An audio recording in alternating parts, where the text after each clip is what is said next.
first responders, law enforcement officers, so they can keep the cities and counties running. He will not support a badly run, high-crime, Democrat, all run by Democrats, cities and states. It was a way of getting a lot of money, billions and billions of dollars to these kids. To do that, I'd love to help them, but what that does, everybody all over the world will start pouring into our country. We can't do it. This was a way of taking care of them.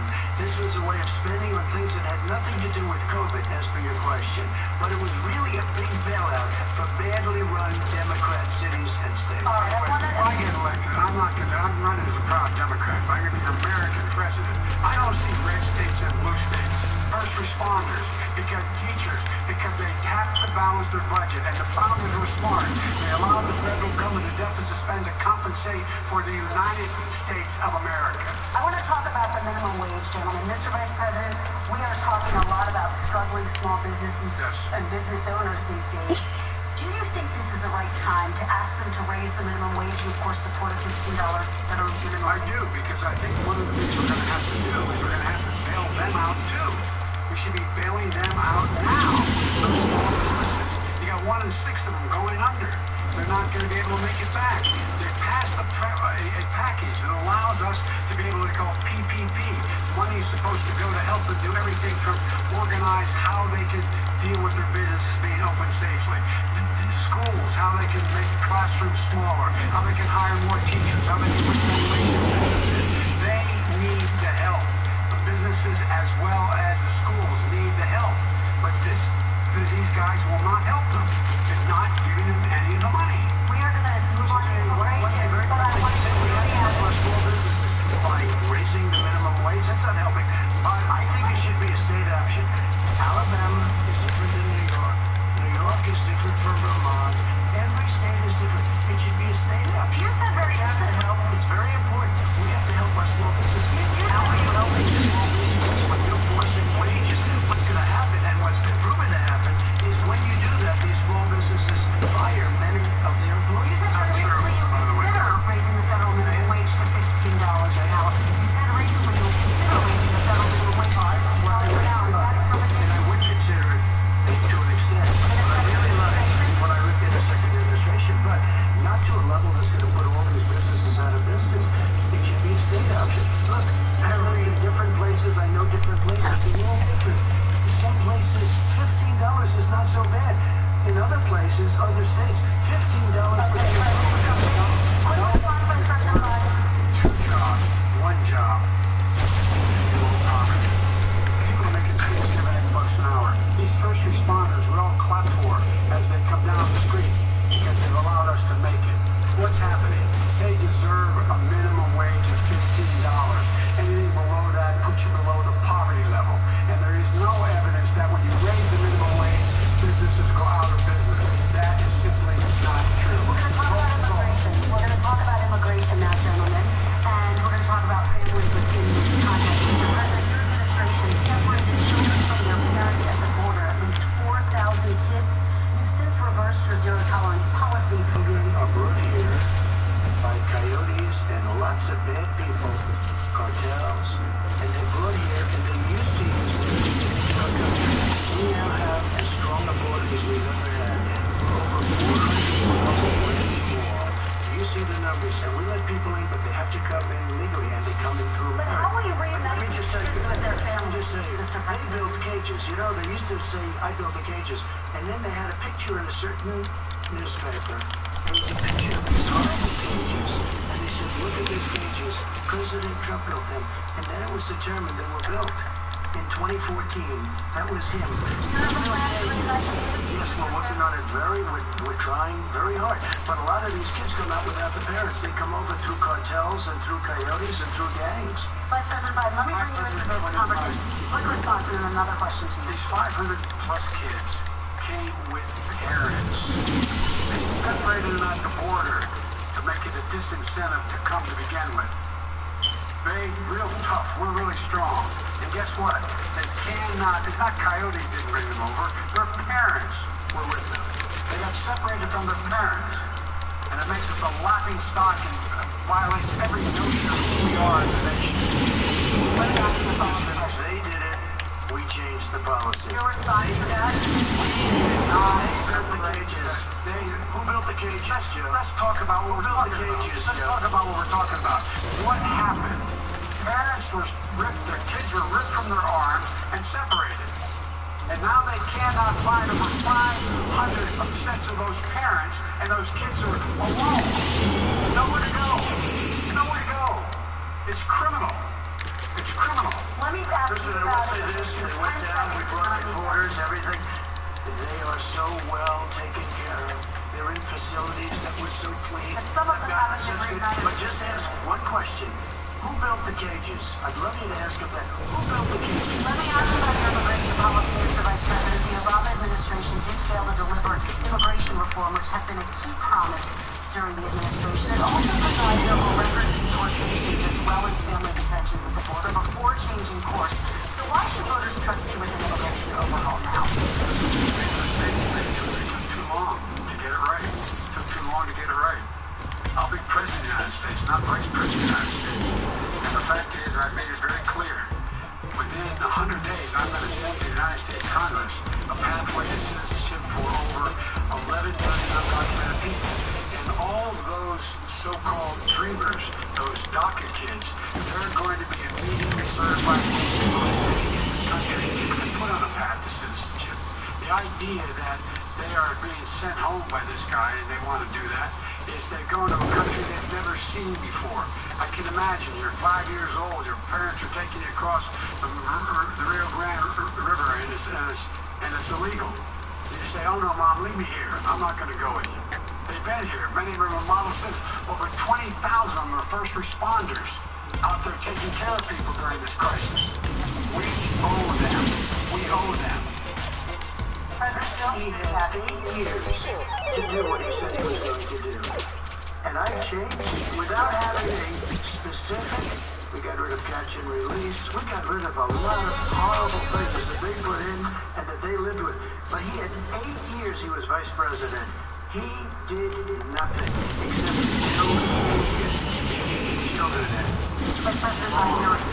The catch and release, you know what he's talking about there? If in fact you had a family came across and they were arrested, they in fact were given a date to show up for their hearing. They were released. And guess what? They showed up for a hearing. This is the first president in the history of the United States of America that anybody seeking asylum has to do it in another country. That's never happened before in America. That's never happened before in America. You come to the United States and you make your case that you seek asylum based on the following premise: why I deserve it under American law. They're sitting in squalor on the other side of the river. This shows that he has no understanding of immigration of the laws. Catch and release is a disaster. A murderer would come in, a rapist would come in, a very bad person would come in. We would take their name. We have to release them into our country. And then you say they come back. 1% of the people come back. We have to send ICE out and Border Patrol out to find them. We would say, come back in 2 years, 3 years. We're going to give you a court case. We're going to give you a court case. When you say they come back, they don't come back, Joe. Yeah. They never come back. Only the really, I hate to say this, but those with the lowest IQ, they might come back. Okay, President, let's give Vice President Biden a chance to respond, and then we're going to move on to the next section. No law, Joe. Vice President Biden, your response. No, the law always tells you it's simply not true. Well, check it out. They don't come back. Check it out. All right, let's move on to the next section. We don't have to worry about it. Let's move on to the next section. 525 kids not know where in God's name they're going to be in Los Angeles. All right. Let's talk about our next section, which is race in America. And I want to talk about the way Black and brown Americans experience race in this country. Part of that experience is something called the talk. It happens regardless of class and income. Parents who feel they have no choice but to prepare their children for the chance that they could be targeted, including by was to learn more about what was going on. What I didn't, I never had to tell my daughter, if she's pulled over, make sure she puts for a traffic stop, put both hands on top of the wheel and don't reach for the glove box because someone may shoot you. But a black parent, no matter how wealthy or how poor they are, has to teach sister or child when you're walking down the street, don't have a knee on when you go across the street, making sure that you, in fact, if you get pulled over, yes sir, no sir, hands on top of the wheel, because you are, in fact, the victim, whether you're a person making $300,000 a year person, or someone who's on food stamps. The fact of the matter is, there is institutional racism in America. And we have always said, we've never lived up to it, that we hold these truths to be self-evident. All men and women are created. Guess what? We have never, ever lived up to it. We've always constantly been moving the needle further and further to inclusion, not exclusion. This is the first president to come along and says, that's the end of that. We're not going to do that anymore. We have to provide for economic opportunity, better education, better health care, better access to opportunity to borrow money to start businesses. All the things we can do, and I've laid out a clear plan as to how to do those things, just to give people a shot. It's about accumulating the ability to have wealth as well as it is to be free from violence. President Trump, same question to you, and let me remind you of the question. I would like you to speak directly to these families. Do you understand why these parents fear for their children? He's been in government 47 years. He never did a thing, except in 1994, when he did such harm to the black community. And they were called, and he called them super predators. And he said that. He said it, super predators. And they can never live that down. 1994, you cried. Nobody has done more for the black community than Donald Trump. And if you look, with the exception of Abraham Lincoln, possible exception, but the exception of Abraham Lincoln, nobody has done what I've done. Criminal justice reform. Obama and Joe didn't do it. I don't even think that I had no chance of doing it. I wanted to do it, but if you had to see the arms I had to twist to get that done, it was not a pretty picture, and everybody knows it, including some very liberal people that cried in my office. They cried in the Oval Office. 2 weeks later, they're out saying, gee, we have to defeat him. Criminal justice reform, prison reform, opportunity zones with Tim Scott, a great senator from South Carolina, came in with this incredible idea for opportunity zones. It's one of the most successful programs. People don't talk about it. Tremendous investment in the biggest beneficiary, the black and Hispanic communities, and then historically black colleges and universities. After 3 years of coming to the office, I love some of those guys, they were great. They came into the office and they said, what did you do for 3 years? I said, why did you keep coming back? Because we have no funding. I said, you don't have to come back every year. We have to come back. Because President Obama would never give them long-term funding, and I did. 10-year long-term funding, and I gave them more money than they asked for because they said, I think you need more.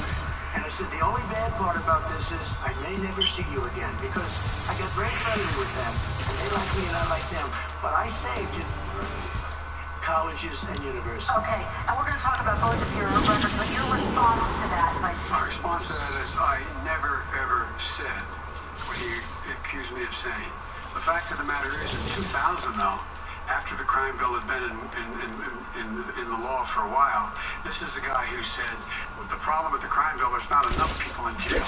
There's not enough people in jail. And go on my website, get the quote, the date, when he said it, not enough people. He talked about marauding gangs, young gangs, and the people who are going to maraud our cities. This is the guy who in the Central Park five innocent black kids, he continued to push for making sure that they got the death penalty. None of them were guilty of the crimes they were suggested. Look, and talk about granted, he did in fact let 20 people, he commuted 20 people's sentences. We commuted over 1,000 people's sentences. Over 1,000. The very law he's talking about is a law that, in fact, initiated by Barack Obama. And secondly, we're in a situation here where the federal prison system was reduced by 38,000 people under our administration. And one of these things we should be doing, there should be no minimum mandatories in the law. That's why I'm offering $20 billion to states to change their state laws to eliminate minimum mandatories. and set up drug courts. No one should be going to jail because they have a drug problem. They should be going to rehabilitation, not to jail. We should fundamentally change the system, and that's what I'm going to do. Why didn't he do it 4 years ago? Why didn't you do that 4 years ago, even less than that? Why didn't you? You were vice president. You keep talking about all these things you're going to do, and you're going to do this. But you were there just a short time ago, and you guys did nothing. We did. You know, Joe, I ran because of you. I ran because of Barack Obama, because you did a poor job. If I thought you did a good job, I would have never run. I ran because of you. I'm looking at you now. You're a politician. I ran because of you. All right, Vice President Biden, your response to that, and then I do have some questions for both of you. Well, I'll tell you what, I hope he does look at me, because what's happening here is, you know who I am, you know who he is, you know his character, you know my character, you know our reputations for honor and telling the truth. I am anxious to have this race. I'm anxious to see this take place. The character of the country is on the ballot. Our character is on the ballot. Look at us closely. Let me ask some follow-up. Please respond, and then we're going to have follow-up. Something's true about Russia, Ukraine, China, other countries, Iraq. If this is true, then he's a corrupt politician. So don't give me the stuff about how you're this innocent baby. Joe, they're calling you a corrupt politician. Nobody. Hey, President Trump, I want to stay on the issue of race. We're talking about the issue of from hell. President Trump, Nobody. we're talking about race right now, and I do want to stay on the issue of race. President Trump, I have to respond to that. Please. Because look, Very there are former national intelligence folks who said that what he's accusing me of is a Russian plan. They have said that this has all the five former heads of the CIA, both parties, say what he's saying is a bunch of garbage. Nobody believes it except his and his good friend Rudy Giuliani. You mean the laptop is now another Russia hoax? That's exactly what. This is where he's going. The laptop is Russia. I want to stay on the issue of race. You have to be kidding. Here we go again with Russia. We're going to continue on the issue of race. Mr. President, you've described the Black Lives Matter movement as a symbol of unity. You've shared a video of a man chanting white power to millions of your supporters. You've said that black professional athletes exercising their First Amendment rights should be fired. What do you say to Americans who say that kind of language from the president is contributing to a climate of hate and racial strife? Well, you have to understand, the first time I ever heard of Black Lives Matter, they were chanting pigs in a blanket, talking about police. Pigs, talking about our police. Pigs in a blanket, fry them like bacon. I said, that's a horrible thing. And they were marching down the street. And that was my first glimpse of Black Lives Matter. I thought it was a terrible thing. As far as my relationships with all people, I think I have great relationships with all people. I am the least racist person in this room. Well, what do you say to Americans who are concerned by that rhetoric? I don't know. I mean, I don't know what to say. I got criminal justice reform done, and prison reform, and opportunity zones. I took care of black colleges and universities. I don't know what to say. They can say anything. I mean, they can say anything. It makes me sad, because I am the least racist person. I can't even see the audience because it's so dark. But I don't care who's in the audience. I'm the least racist person in this room. Okay, Vice President Biden, let me ask you very quickly, and then I have a follow-up question for you. Abraham Lincoln here is one of the most racist presidents we've had in modern history. He pours fuel on every single racist fire. Every single one. He started off his campaign coming down the escalator saying he's going to get rid of those Mexican rapists. He's banned Muslims because they're Muslims. He has moved around and made everything worse across the board. He says about the poor boys, last time we were on stage here, he said, I told them to stand down and stand ready. Come on. This guy is a dog whistle about as big as a foghorn. President Trump, I'm going to give you 10 seconds to respond, and then I have a follow-up. You made a reference to Abraham Lincoln. Where did that come in? I mean, you said you're Abraham Lincoln. Where did that? No. I said not since Abraham Lincoln has anybody done what I've done for the black community. And I didn't say I'm Abraham Lincoln. I said not since Abraham Lincoln has anybody done what I've done for the black community. Now, you have done nothing other than the crime bill, which put oh, God. tens of thousands of black men, mostly in jail. All right, let me ask Remember, President if you look at what's Biden. happening with the voting right now, Let me ask they President Biden about very, very badly. Just take a look at what's happening out there. Vice President Biden, let me give you a chance to respond within this context. My bill that you supported in the 80s and 90s contributed to the incarceration of tens of thousands of young black men who had small amounts of drugs in their possession. They are sons, they are brothers, their fathers, their uncles, whose families are still to this day, some of them suffering the consequences. So speak to those families. Why should they vote for you?